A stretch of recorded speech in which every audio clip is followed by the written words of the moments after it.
ನಮಸ್ತೆ ಎಲ್ಲರಿಗೂ. ಇವತ್ತು ನಾನು ಎಣ್ಣೆ ಮುಳುಗಾಯಿ ಮಾಡ್ತಾ ಇದ್ದೀನಿ. ಎಣ್ಣೆಗಾಯಿ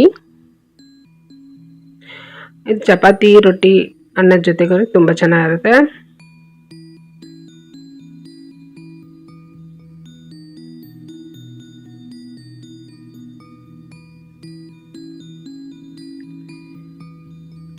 ಎಣ್ಣೆಗಾಯಿ ಮಾಡೋದಕ್ಕೆ ನಾನು ಮೊದಲಿಗೆ ಒಣಮೆಣಸಿನ್ಕಾಯಿನ ಹುರಿದು ತೆಗೆದಿಟ್ಕೊಡ್ತೀನಿ.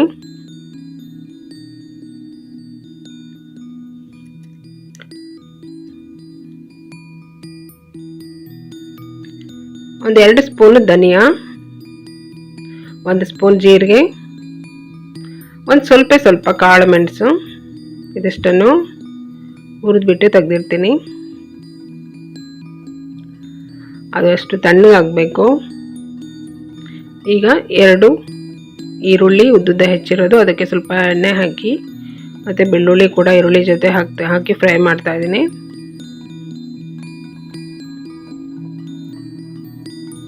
ಇದು ಕಲರ್ ಚೇಂಜ್ ಆಗೋ ತನಕ ಫ್ರೈ ಮಾಡಿ ಸಾಕು. ಈಗ ಇದಕ್ಕೆ ಟೊಮೆಟೊ ಹಾಕ್ತಾ ಇದ್ದೀನಿ. ಮೀಡಿಯಮ್ ಸೈಜು ನಾನು 2 ಟೊಮೆಟೊ ತೊಗೊಂಡಿದ್ದೀನಿ, 2 ಅಥವಾ 3 ಹಾಕ್ಬೋದು. ಟೊಮೆಟೊ ಬೇಯಬೇಕು, ಅಲ್ಲಿವರೆಗೂ ಫ್ರೈ ಮಾಡಿ.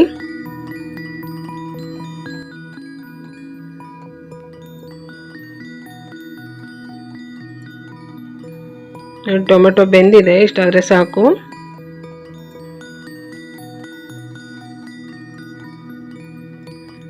ಇದಕ್ಕೆ ನಾನೀಗ ತೆಂಗಿನಕಾಯಿ ಹಾಕ್ತಾ ಇದ್ದೀನಿ. ಇದು ಫ್ರೈ ಮಾಡಬೇಕಂತಿಲ್ಲ, ಸ್ವಲ್ಪ ಬಿಸಿ ಆದರೆ ಸಾಕು.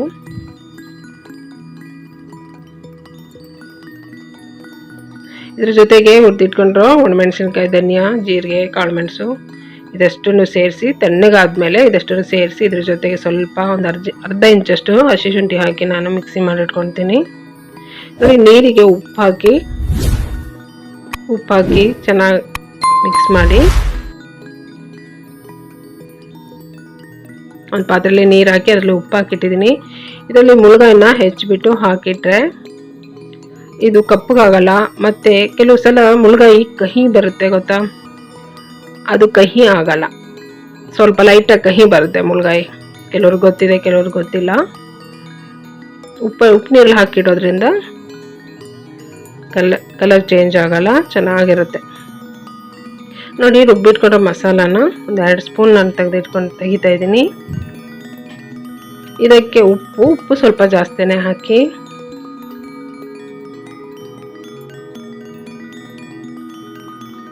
ಆಮೇಲೆ ಅರಿಶಿನ ಇದಿಷ್ಟು ಈ ಮಸಾಲ ಜೊತೆಗೆ ಚೆನ್ನಾಗಿ ಮಿಕ್ಸ್ ಮಾಡ್ತೀನಿ. ಉಪ್ಪು ಯಾಕೆ ಸ್ವಲ್ಪ ಜಾಸ್ತಿ ಹಾಕ್ಕೋಬೇಕಂದ್ರೆ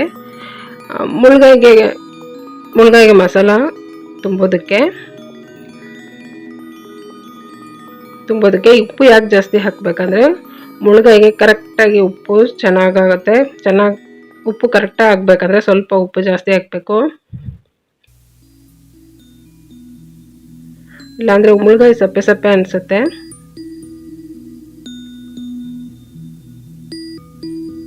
ಮತ್ತು ನೀವು ಗ್ರೇವಿಗೆ ಹಾಕುವಾಗ ನೋಡಿ ಹಾಕೊಳ್ಳಿ, ಸ್ವಲ್ಪ ಕಮ್ಮಿ ಹಾಕಿ ಅಥವಾ ಹಾಕದೇ ಇದ್ರೂ ಸರಿ.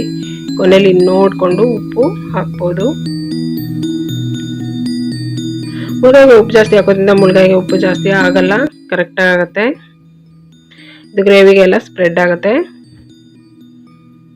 ಅಷ್ಟು ಮುಳುಗಾಯಿ ನಾನು ಮಸಾಲ ಹಚ್ಚಿಟ್ಟಿದ್ದೀನಿ. ಈಗ ಒಂದು ಪಾತ್ರೆಯಲ್ಲಿ ಒಗ್ಗರಣೆಗೆ ಎಣ್ಣೆ ಹಾಕ್ತಾಯಿದ್ದೀನಿ. ಮತ್ತು ಎಣ್ಣೆ ಬಿಸಿ ಆದಮೇಲೆ ಸಾಸಿವೆ ಸಿಡಿಲಿ, ಆಮೇಲೆ ಕರಿಬೇವಿನ ಸೊಪ್ಪು ಹಾಕಿ ಒಂದು ಚಿಕ್ಕ ಈರುಳ್ಳಿ ಸಣ್ಣಗೆ ಹೆಚ್ಚಿರೋದು ಹಾಕ್ತಾಯಿದ್ದೀನಿ. ಈರುಳ್ಳಿ ಸ್ವಲ್ಪ ಫ್ರೈ ಆದರೆ ಸಾಕು.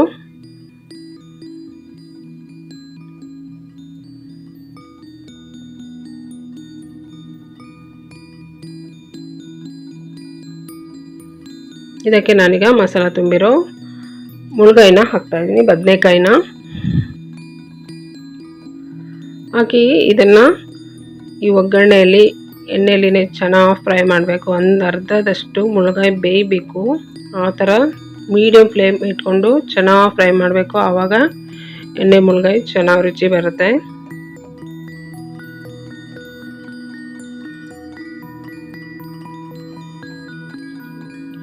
ಮುಳ್ಗಾಯಿ ಚೆನ್ನಾಗಿ ಫ್ರೈ ಮಾಡಿ ಆದಮೇಲೆ ಮಸಾಲ ಹಾಕ್ತಾಯಿದ್ದೀನಿ.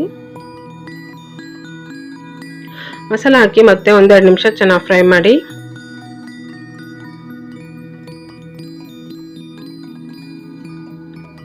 ನಾನು ಈ ಟೈಮಲ್ಲಿ ಉಪ್ಪು ಹಾಕ್ತಾ ಇಲ್ಲ. ನಾನು ಮುಳ್ಗಾಯಿಗೆ ಉಪ್ಪು ಜಾಸ್ತಿ ಹಾಕಿದ್ದೀನಲ್ಲ, ಅದೇ ಇದಕ್ಕೆಲ್ಲ ಬಿಟ್ಕೊಳುತ್ತೆ.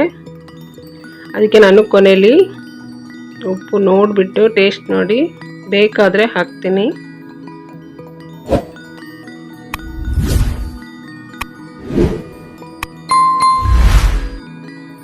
ಮಸಾಲೆ ಚೆನ್ನಾಗಿ ಫ್ರೈ ಮಾಡಿ ಚೆನ್ನಾಗಾಗತ್ತೆ.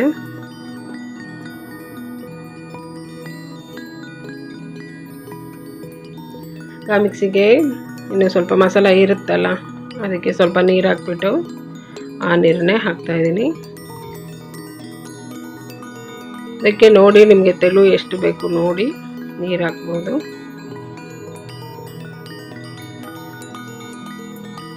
ನಾನು ಹುಣಸೆ ರಸ ಹಾಕ್ತಾಯಿದ್ದೀನಿ. ಇದನ್ನು ಅಷ್ಟೇ ನೋಡಿ ಹಾಕ್ಕೊಳ್ಳಿ, ಮತ್ತು ರುಚಿ ನೋಡಿ ಮತ್ತೆ ಬೇಕಂದರೆ ಹಾಕ್ಬೋದು. ಈಗ ನೀಟಾಗಿ ಮಿಕ್ಸ್ ಮಾಡಿ ನಾನೀಗ ಇದನ್ನು ಚೆನ್ನಾಗಿ ಕುದಿ ಬರೋದಕ್ಕೆ ಬಿಡ್ತೀನಿ.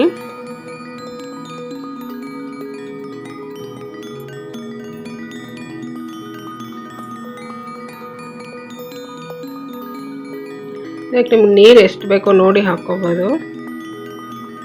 ಅದೇ ಎಷ್ಟು ಗಟ್ಟಿ ಬೇಕು ಎಣ್ಗಾಯಿ ಅಂತ ನೋಡಿ ಹಾಕ್ಕೋಬೇಕು. ಮುಚ್ಚಳ ಮುಚ್ಚಿಬಿಡ್ತೀನಿ, ಇದು ಚೆನ್ನಾಗಿ ಕುದಿ ಬರಲಿ. ನೋಡಿ ಈಗ ಚೆನ್ನಾಗಿ ಕುದೀತಾ ಇದೆ. ಯಾವುದೇ ಅಡುಗೆ ಮಾಡುವಾಗಲೂ ಫುಲ್ ಹೈ ಫ್ಲೇಮಲ್ಲೇ ಇಟ್ಟು ಮಾಡಬೇಡಿ. ಈ ರೀತಿ ಕುದಿಯೋ ತನಕ ಹೈ ಫ್ಲೇಮ್ ಇಟ್ಬಿಟ್ಟು ಕುದಿ ಬಂದ ಕೂಡಲೇ ಲೋ ಫ್ಲೇಮ್ ಮಾಡಿ ಮುಚ್ಚಳ ಮುಚ್ಚಿಬಿಡಿ, ಚೆನ್ನಾಗಾಗತ್ತೆ. ನೋಡಿ ನಾನು ಈ ಕುದೀತಾ ಇರುವಾಗ ನಾನು ರುಚಿ ನೋಡ್ತೀನಿ, ಉಪ್ಪು ಹುಳಿ ಸರಿ ಇದೆಯಾ ಅಂತ. ಇದಕ್ಕೆ ಇನ್ನೂ ಸ್ವಲ್ಪ ಹುಳಿ ಬೇಕಾಗಿತ್ತು, ಅದಕ್ಕೆ ಸ್ವಲ್ಪ ಹುಳಿ ಮತ್ತು ಉಪ್ಪು ಹಾಕ್ತಾಯಿದ್ದೀನಿ. ನೀಟಾಗಿ ಮಿಕ್ಸ್ ಮಾಡಿಬಿಟ್ಟು ಲೋ ಫ್ಲೇಮ್ ಇಟ್ಬಿಟ್ಟು ನಿಧಾನವಾಗಿ, ಯಾವುದೇ ಅಡುಗೆ ಆದರೂ ನಿಧಾನವಾಗಿ ಬೆಂದಷ್ಟು ಅಡುಗೆ ಚೆನ್ನಾಗಿ ರುಚಿ ಆಗುತ್ತೆ. ನಾನೀಗ ಒಂದು 10 ನಿಮಿಷ ಲೋ ಫ್ಲೇಮಲ್ಲಿ ಮುಳ್ಗಾಯಿ ಬೇಯಲಿ ಅಂತ ಬಿಟ್ಬಿಡ್ತೀನಿ. ನೋಡಿ ಚೆನ್ನಾಗಿ ಮಸಾಲ ಬೆಂದು ಎಣ್ಣೆ ಎಲ್ಲ ಮೇಲೆ ಬಿಟ್ಕೊಂಡಿದೆ.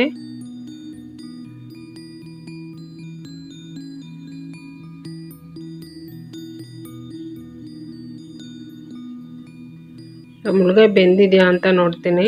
ಮುಳ್ಗಾಯಿ ಬೆಂದಿದೆ, ಇಷ್ಟಾದರೆ ಸಾಕು.